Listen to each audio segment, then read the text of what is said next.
बड'लेण्ड आपडेटआव बयखौबो बरायबाय। दिनैनि रादाबखौ फरायदों आं प्रमद खाख्लारि। गिबि निउज आपडेट दङ भट होनायनिख्रुइ इभिएमआव भटारनि अनजिमाया बांसिन।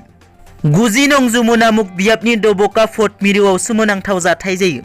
मैया नैथि खोलोब भट होनाया जोबनायनि उनाव दिनै बे सोमोनांथाव जाथाया सोराङाव फैयो।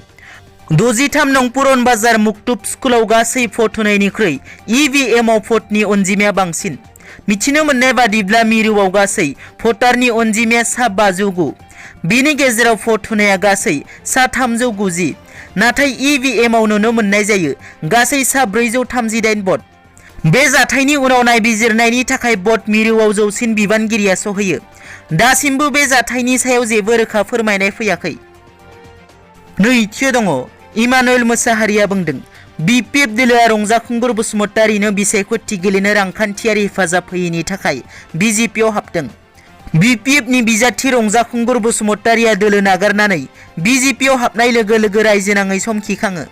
बिजेपि दोलोआव हाबनायनि सिगां रंजाखुंगुर बसुमतारि आरो बिजेपि दैदेनगिरि इमानुएल मोसाहारिया खौरांगिरिजों मोगा-मोगियाव बाहागो लायो।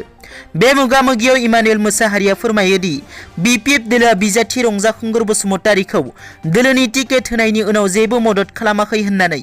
रंजाखुंगुर बसुमतारिया मा राहाजों बिसायख'थि गेलेगोन बेनि बागै बिपिएफ दोलोआ जेबो थियारि एबा राहा लायाखैमोन आरो रांखान्थियारि बिथिङाव दोलोनिफ्राय मदद नागिरनायावबो मदद होआखैमोन होननानै बुङो मोसाहारि बिथाङा।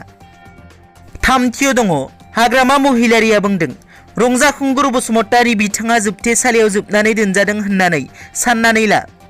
52 नं तामुलपुर बिधान सभा बियाबनि बिपिएफ राजखान्थि हान्जाया बाङालिपारायाव दिनै बिसायख'थि फोसावदिं मेल खुंदों।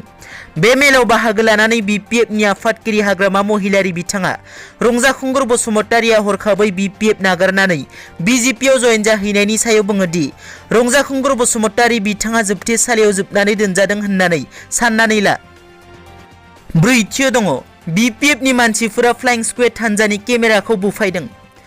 दागगारिनिफ्राय गुरुभाषा फारसे सोरबा सुबुङा रां लाबोबाय थानायखौ चिरां पुलिस आरो फ्लाइं स्क्वाड हान्जाया खौरां मोननानै गुरुभाषानि आइसि आरो फ्लाइं स्क्वाड हान्जानि माखासे सुबुंफोरा बे गारिखौ गुरुभाषायाव हमनो थाखाय फैयो।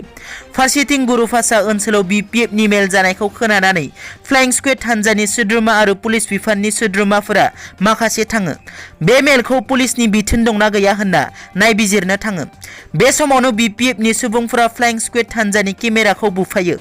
लोगोसेनो जोखोम खालामग्रा सुबुं उमेश औवारी मुंनि सुबुंखौ हमो। बाथियाव दङ हाग्रामा महिलारिया बुंदों हिमान्त बिश्व शर्माखौ ढाकानि मिउजियामाव दोनगोन। राजखान्थि मुलुगाव सासेया गुबुन सासेखौ हाब्रुसारनायखौ नुनो मोनो। बावैसो सान सिगां मन्त्रि डक्टर हिमान्त बिश्व शर्माया हाग्रामाखौ थांखिनानै नांगोलखौ मिउजियामाव दोनगोन होनना बुंदोंमोन। बिनि सायाव हाग्रामाया फिन होनानै बुङो दि बिधान सभा बिसायख'थिनि उनाव हिमान्त बिश्व शर्माखौ ढाकानि मिउजियामाव दोनगोन होनना। दथियाव दङ लरेन्स इस्लारिनि बिसिया रायजोफोरनि जेंनानि सायाव सुलाद लागासिनो।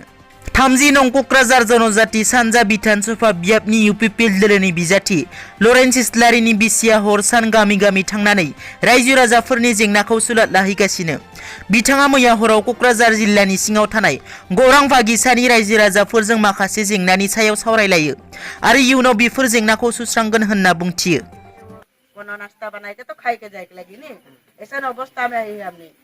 सब बात से हमने कर दुख है। हमने वोट देविल सरकार सरकार होएला आई जी सब जगह जॉब काट है। हमने कर जॉब काट नहीं के हमने इतना कष्ट 150 हजरा से हमने छुआ पुता का पढ़ुआ ली लिखवा ली। अगर मोर नहीं पढ़े तो मोर दादा कर पढ़े, मोर दादा कर नहीं पढ़े तो मोर मामा कर पढ़े नहीं बोले ऐसे हमने कुछ आदिवासी चाकरी नहीं पाइल काले हमने के रिश्ती नहीं हो कर कारण से 1-2 अक्षर ले भी फेल कर गए मैट्रिक में। पहले पढ़ाई में भी हमने तानी पीछे आई चले जे हमन कर ये नया सरकार तो इन विश्वास करे सके लोग के। हाँ वो 30 बছর उमन कोनो नहीं कर लगनी चले हमने एखन परिवर्तन खोजोते चले एखन ये हमार 2 महीना में ही ये नया सरकार जे के 2 महीना के हमन का देलक नी साइकिल बांटलक मकालो